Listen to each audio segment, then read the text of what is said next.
Jesus taught Mary Magdalene something he never taught the crowd. And once you understand what it was, everything you think you know about manifestation is going to feel backwards. You write the list. You say the affirmations. You stare at the vision board until your eyes hurt, and nothing moves. The thing you want sits out of reach, untouched, while you keep repeating the same technique like it's just a matter of trying harder, pushing louder, wanting it with more intensity than yesterday. You're not doing it wrong. You're doing it from the wrong place. That distinction is going to change how you approach every single desire you carry from this point forward. What Jesus passed to Mary Magdalene came down through oral tradition, mouth to ear, teacher to student, across generations who understood it was too sacred to write down carelessly. And what he showed her had nothing to do with vision boards, nothing to do with forcing the universe to hand something over like a vending machine that owes you. It had everything to do with a single word, the monad. You're about to understand that word by the end of this video, not as some abstract Greek philosophy term collecting dust in a textbook, but as something you already know in your body, something you've touched before without having language for it. Here's what I need you to sit with before we go any further. Mary Magdalene was creating her reality from a place most people never even find in an entire lifetime. She was shown how to get there on purpose, step by step, by someone who understood exactly what he was handing her. That's not a self-help concept, that's a secret, and you're about to be let in on it. Let me show you exactly where it happened. Picture this. The sun is dropping behind the hills outside Jerusalem. The light turns orange, then deep purple, then something close to bruised violet as the last heat of the day lifts off the stone. A grove of olive trees stands nearby, silver leaves shifting in a dry wind that smells like dust and the promise of rain that never quite arrives. Mary Magdalene sits apart from the others. Not because she's excluded, because she understands something the rest of them don't. Silence is where the real teaching happens. The other disciples are arguing about rank, about who's closest, who understood the last parable best, who deserves to sit nearest at the next meal. It's the same argument people have always had, dressed up in different clothing. Jesus walks past all of them without a word. He sits with her. This moment has been carried across centuries by people who understood exactly what they were protecting. He doesn't hand her a technique. He doesn't lecture. He asks her one question. Where do you go, Mary, before you speak? She already knows the answer.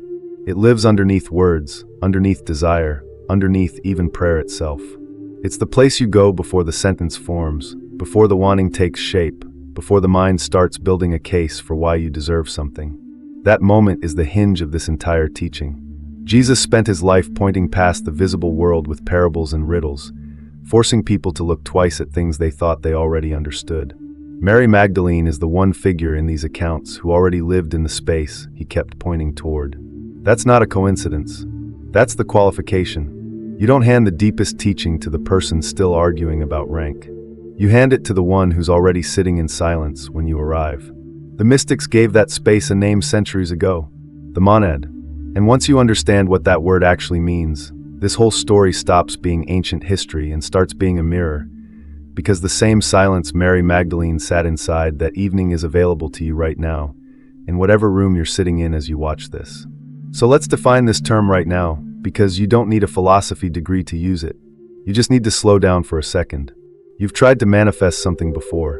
Money, a relationship, peace, the kind that doesn't come with strings attached, the kind that doesn't evaporate the moment your circumstances shift. And it felt like pushing a boulder uphill, like shouting into a canyon and waiting on an echo that never answers back the way you hoped it would. Here's the reason, and I'll say it as directly as I can.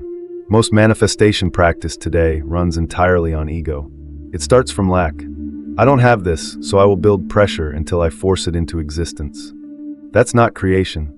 That's demand. And demand is built on fear, no matter how much positive language you wrap around it. No matter how many times you repeat the affirmation with a smile on your face. The monad works on the opposite principle, and it's not New Age branding invented last decade. It goes back to Pythagoras, the Greek philosopher known for far more than a triangle theorem you memorized in school and forgot the next week.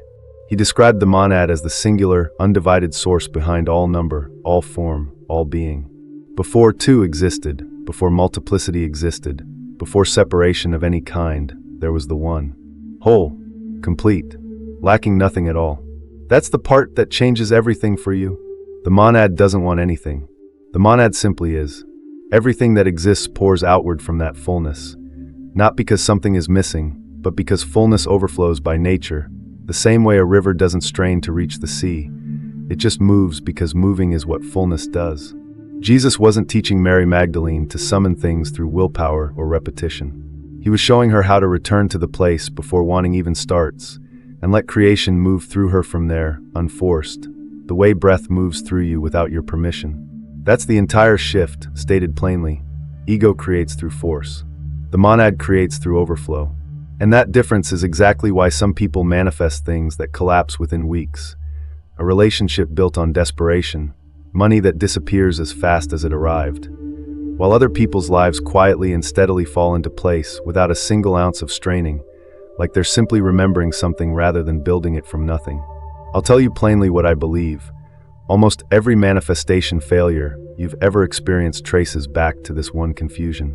You were creating from hunger and calling it faith. Think about the language most manifestation teachers use without ever questioning it. Attract, pull toward you, draw it in. Every single one of those words implies distance, implies separation, implies that the thing you want lives somewhere out there, far away from you, in a future you haven't earned yet, and your job is to yank it closer through effort. That language alone gives away the entire problem. You cannot attract what you already are. You can only remember it, uncover it, let it surface the way a stone rises out of a river once the current stops pushing it downstream. That's the quiet revolution hiding inside this teaching. It doesn't ask you to pull anything toward yourself. It asks you to stop believing you were ever separate from it in the first place, because separation was always the illusion, never the truth. You already know she was the one who could sit in that silence. What's worth understanding is where that capacity actually came from. Jesus taught thousands in parables. He fed multitudes. He spoke in metaphors most people around him never fully decoded, and honestly, he seemed fine with that. Not everyone was ready for the deeper layer. But the deepest teachings, the ones passed quietly from teacher to student, protected from distortion by people who understood how easily sacred things get cheapened, were reserved for a small few. And Mary Magdalene sits at the center of nearly every account of those private exchanges. Not status, not favoritism, despite what other disciples reportedly accused her of in some of these old traditions, their jealousy leaking through the cracks of the story. The reason is capacity. Most people can't hold silence. She could, and that capacity wasn't handed to her. It was earned. Esoteric tradition doesn't paint Mary Magdalene as someone born calm. It paints her as someone who had already walked through something difficult enough to burn off everything false in her before Jesus ever sat beside her. That's the part people miss. Stillness that's earned through struggle carries a different weight than stillness that was never tested. Jesus wasn't looking for someone naturally serene. He was looking for someone who had already fought her way to the other side of chaos and come out clear. Jesus needed someone who wouldn't turn a sacred teaching into a technique the second she received it. That's the fastest way to destroy depth. Someone gets a piece of ancient wisdom and immediately tries to package it, sell it, shrink it into 5 steps and a workbook. He needed the opposite. Someone who would carry the weight of it without flattening it. Someone whose own transformation made her incapable of treating this teaching as a party trick. This matters for you directly, more than you might realize right now. This teaching wasn't sealed in the past like an artifact behind glass. It survived, passed hand to hand, guarded in esoteric circles across centuries of empires rising and falling, because it was handed to someone strong enough to protect its weight instead of flattening it into a formula. Now somehow, after all that time, it's reaching you. I think about that chain sometimes. Person after person, generation after generation, choosing to carry something forward without cashing it in for status or comfort. That's rare. Most sacred things get diluted the moment they pass through enough hands, watered down, simplified, turned into merchandise. This one survived precisely because it kept landing with people who understood restraint, people who knew that some truths lose their power the second you flatten them for mass consumption. Mary Magdalene was the first link in that chain, and honestly, I don't think that chain has ever fully broken. So what does actually living from that place feel like day to day? Let me show you. You've wanted something so badly that the wanting itself pushed it further away. You know this feeling exactly, because everyone does. The tightness in your chest. The obsessive checking. Your mind circling the thing over and over like a dog chasing its own tail. And the harder you chase, the more distance opens up between you and it, like the universe is deliberately mocking your effort. That's ego manifestation. It's grasping. And grasping always creates resistance, because grasping is built on the belief that you don't already have what you need, that you are fundamentally incomplete without this external thing arriving to fix you. Now think about the opposite. A moment when something arrived without effort. An idea that appeared fully formed while you were in the shower, no straining required. Meeting the right person at exactly the right time, zero forcing involved, like the timing arranged itself. A feeling of peace that showed up uninvited on an ordinary Tuesday, for no reason you can name, no circumstance that earned it. That's monad manifestation. Here's the image that explains it better than any lecture could, and I want you to actually picture it as I describe it. A cup that's already full. Pour more water in, and it doesn't get sucked in and hoarded. It spills over the sides, naturally, without effort, without the cup straining to make room. The cup isn't trying to overflow. It's already full, so overflow is automatic, unavoidable, built into what it already is. That's the state Jesus guided Mary Magdalene toward. Not desperately filling an empty cup through sheer will, checking constantly to see if the water level has risen. Recognizing the cup was never empty in the first place, that the emptiness was a story the ego told to justify its grasping. This sounds simple because it is simple, deceptively simple. That's exactly why the ego rejects it outright. The ego wants complexity, because complexity gives it something to control, something to manage, something to feel important about managing. Wholeness gives the ego nothing to grip. That's terrifying to it, and honestly, that's the whole problem hiding underneath almost every failed manifestation attempt you've ever had. I'm not going to hand you a vague concept and leave you standing there confused. You deserve the actual steps, laid out clearly, one after another. So let's walk through what Jesus taught Mary Magdalene directly. A sequence carried through oral tradition, mouth to ear, and guarded in esoteric circles for centuries because of how much power it actually holds. 4 steps. In order. Skip the order, and the whole thing breaks apart before it even starts. The first step is silence before speech. Jesus told her this: before you open your mouth to ask for anything, close it first. Sit in total silence until the urge to speak, to explain, to justify what you want, completely dissolves on its own. Not for show. Not for 5 seconds until you get bored and reach for a distraction. Long enough that the noise in your head genuinely runs out of things to say, runs out of arguments, runs out of justifications. Most people skip this step entirely.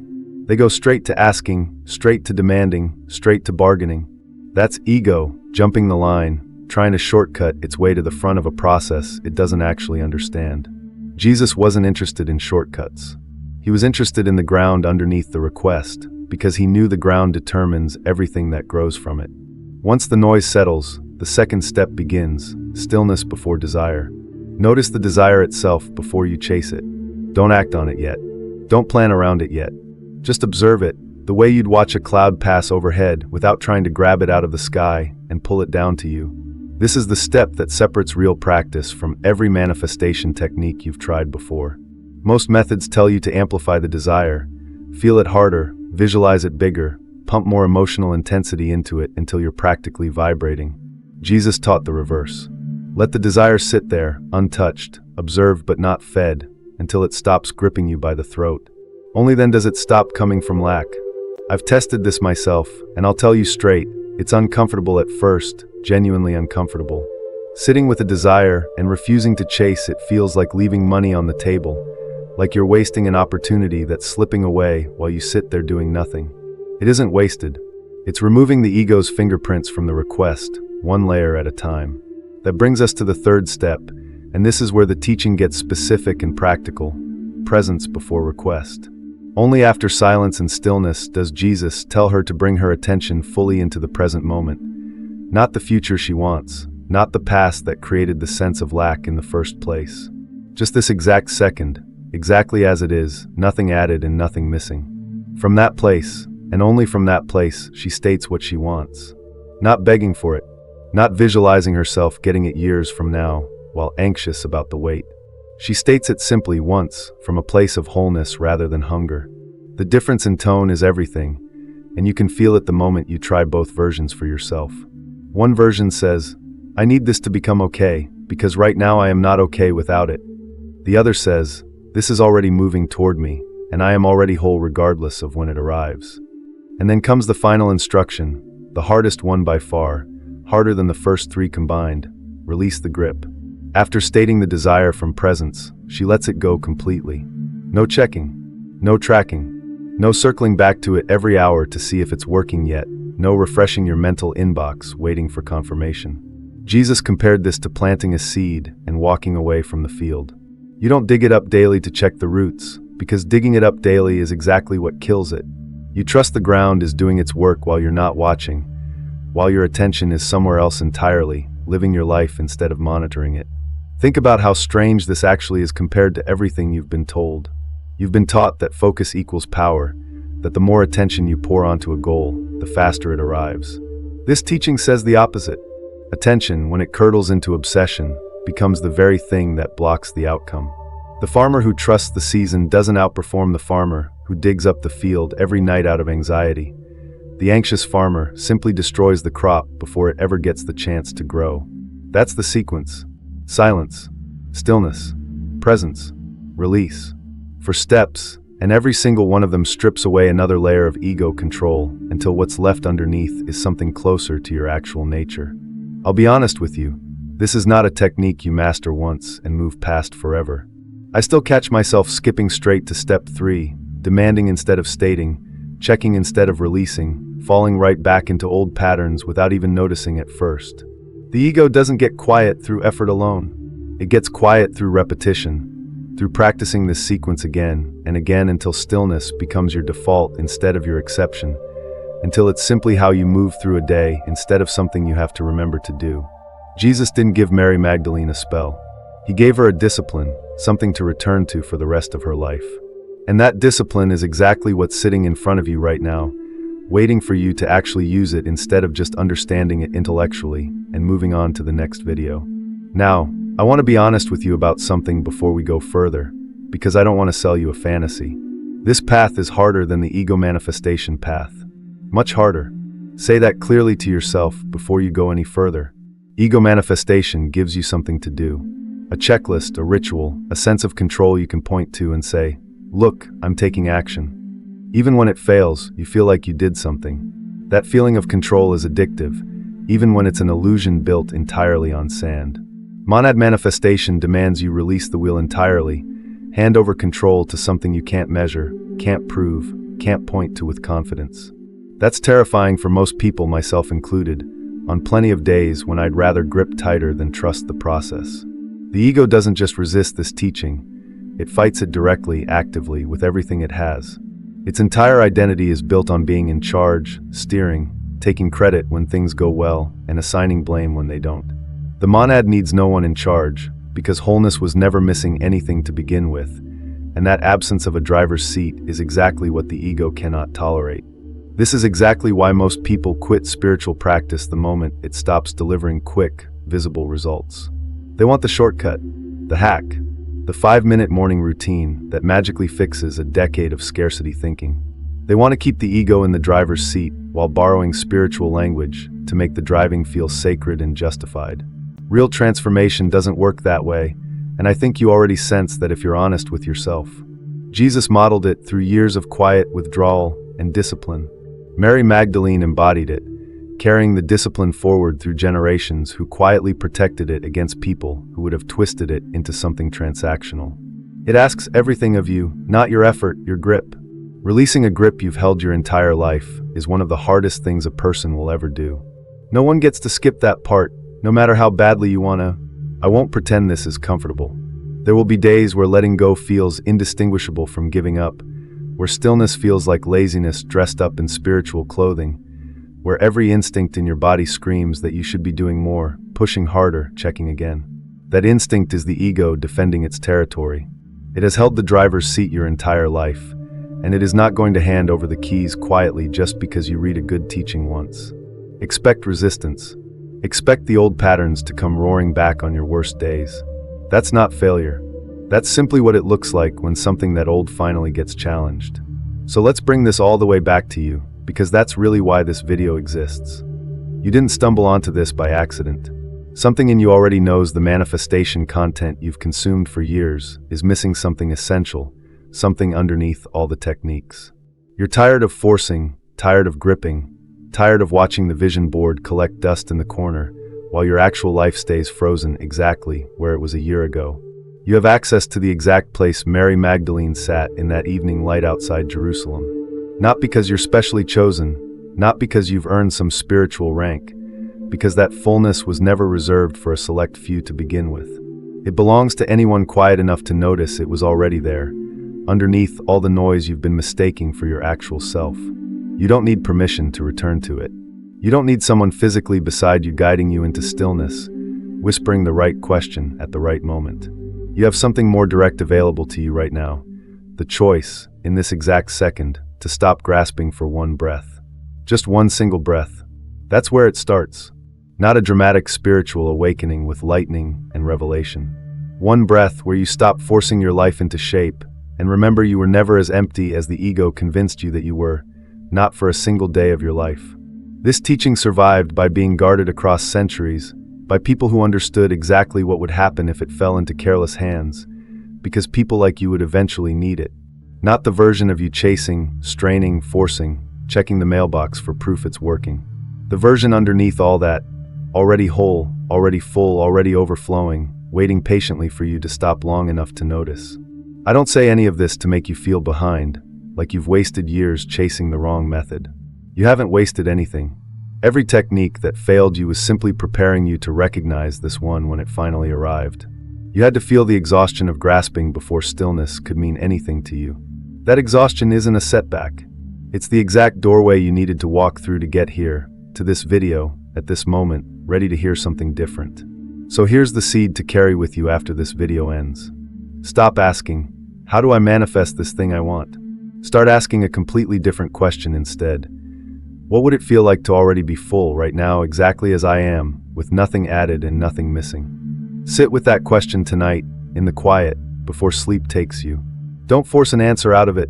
Let it sit there the way Mary Magdalene sat beside Jesus in that fading light. Not reaching, not grasping, just present, just there, letting the moment be enough on its own. That's where real creation starts. Not from lack, from overflow. Everything else is just the ego wearing spiritual language to disguise the same old grasping.